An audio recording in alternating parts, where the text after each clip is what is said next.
Welcome to the channel. I'm a doctor. I've seen things that don't always fit into textbooks. It's moments that no protocol can prepare you for. Some of these stories are my own. Others were shared with me by colleagues, nurses, paramedics, people who, like me, carry the weight of these moments long after the shift ends. I'm used to dealing with pain, with fear, even with death. But sometimes what weighs on me the most isn't what shows up in the tests. It's what people don't say.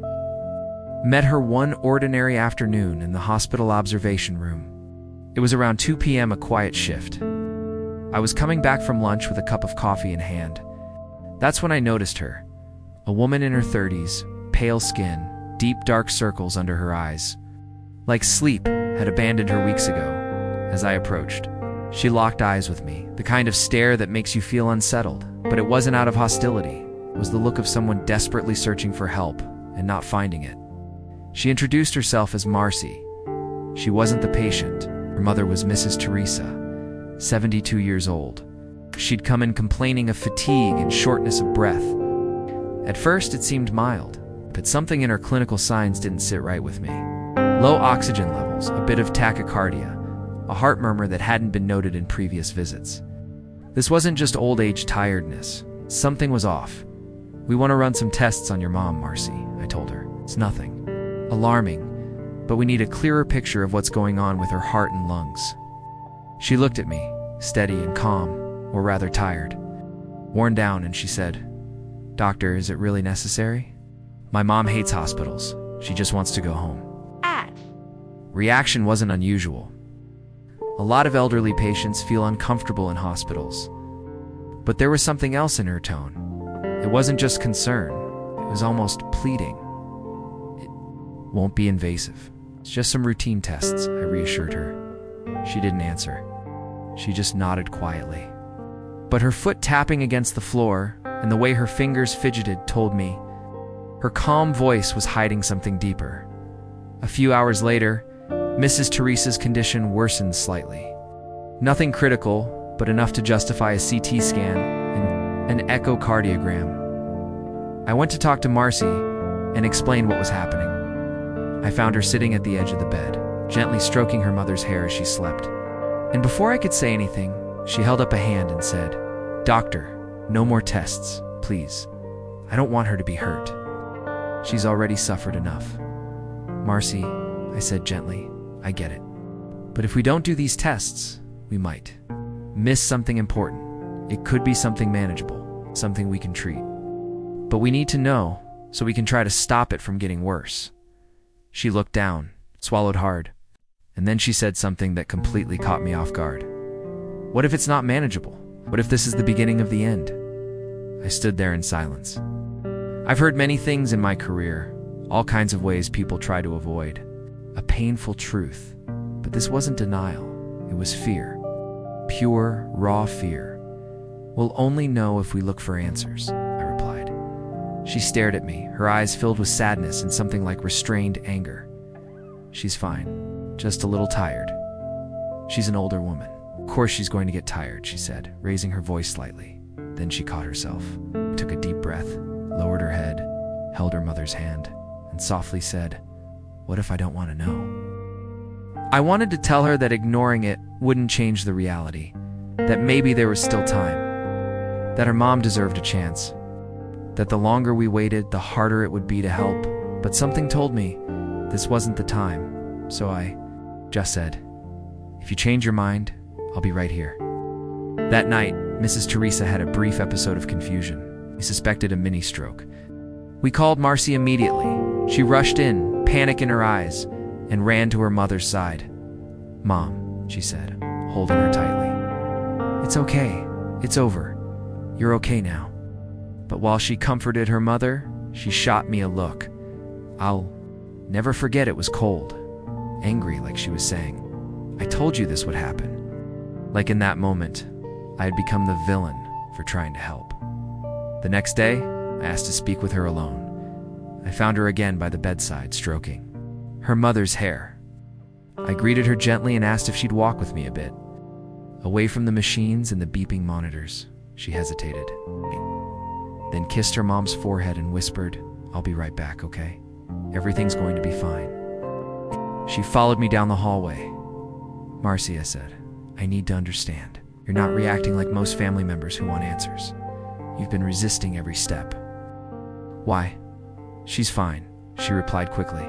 "I told you. She hates hospitals. I agreed to keep her here anyway, and look what happened."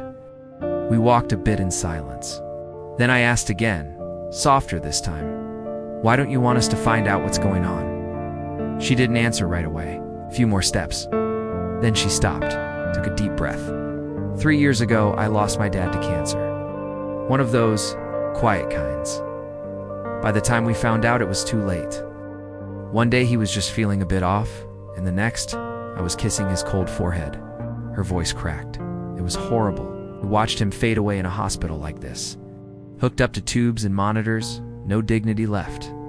Since then, every time I see someone in a white coat near my mom, I feel like I'm watching history repeat. Itself, she's all I have, she continued. After my dad died, she moved in with me. She helps with my kids. She's my anchor. It's my strength, my safe place.